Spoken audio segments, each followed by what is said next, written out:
Daniel Walsh never wanted to climb Withercrest Hill. No one in Ashford did. Not after dark. But 16-year-old boys rarely refused a dare, especially not in front of their friends. The four of them sat around the dying fire that October night. Daniel, lanky and sharp-eyed. Lewis, the loudest of the group. Simon, quiet but clever. And Harriet, who laughed more easily than she should have, though her gaze lingered on Daniel when she thought no one noticed. The hill loomed over them, its skeletal trees clawing upward through mist. At its peak, the house crouched in silhouette, a sprawling, broken Victorian relic with sagging chimneys and crooked angles that seemed to lean toward the valley. "Just an hour inside," Lewis said, smirking. "Bring back something. A candlestick, a book, whatever. Then we'll know you actually went in." Simon's face was pale in the firelight. "People disappear in there. Whole families. It's not just stories to keep children from trespassing," Lewis said. "Ghost tales." But when the wind shifted, even Harriet stopped smiling. The house seemed to be watching. Its windows glowed faintly, not warmly, but like embers smoldering through fog. And so Daniel agreed, because to refuse meant shame, and shame was worse than fear. The path up the hill was narrow, winding between trees twisted into unnatural shapes.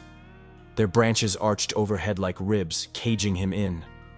Fog rose thicker the higher he climbed, muffling the world below until even the sound of his friends faded. Halfway up, he felt it. A pressure in the air, a heaviness that bent his shoulders. He paused, lantern trembling in his hand. The forest was silent, too silent. No owls, no wind, no rustling leaves. Only his footsteps crunching brittle earth. By the time he reached the summit, the valley was gone, swallowed in mist. Only the house remained, enormous and rotting, yet impossibly still, as though holding its breath. The front door was already open. Inside, the air was suffocating. Wallpaper peeled in long strips like flayed skin. Dust lay heavy, but the floorboards bore fresh gouges, long and deep, as if something had clawed its way across. The staircase rose in the center, its banister cracked. Looking up, the darkness above seemed thicker than it should be, swallowing the lantern's glow. Daniel swallowed hard. "Just an hour," he muttered. His voice came back to him in a whisper that wasn't quite his own. He turned left into the hall. Mirrors lined the wall, warped and cracked.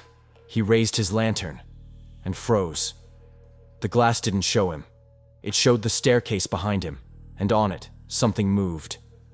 Daniel spun around. Nothing. The steps were empty. But in the reflection, a shadow lingered, climbing slow, deliberate.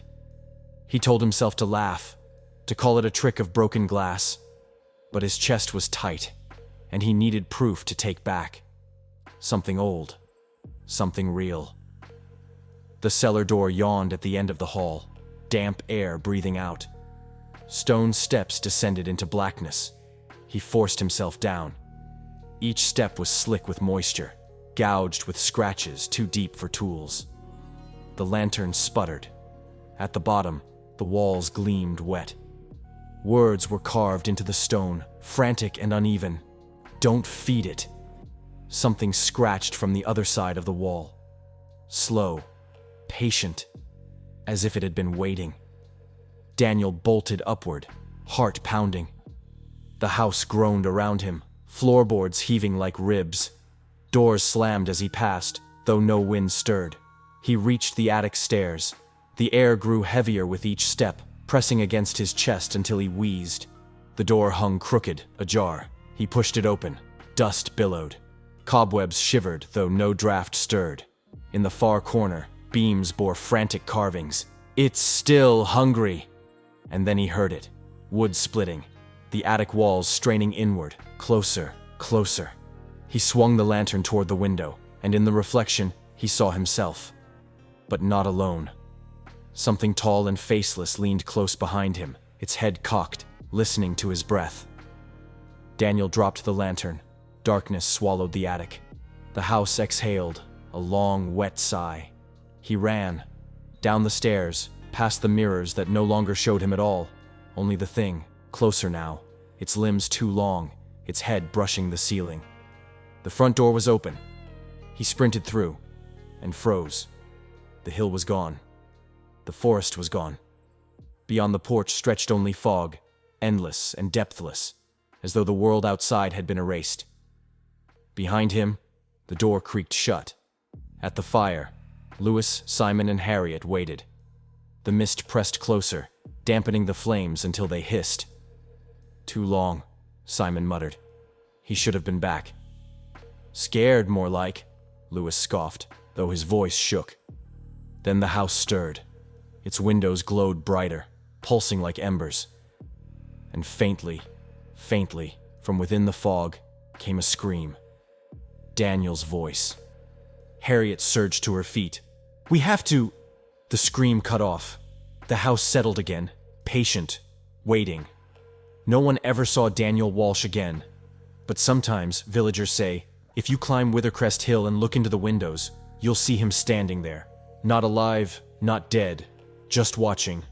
And if you linger too long, if you listen too close, you'll hear the scratching beneath the floorboards. Louder now. Because the house is still hungry. And it remembers the taste of Daniel Walsh.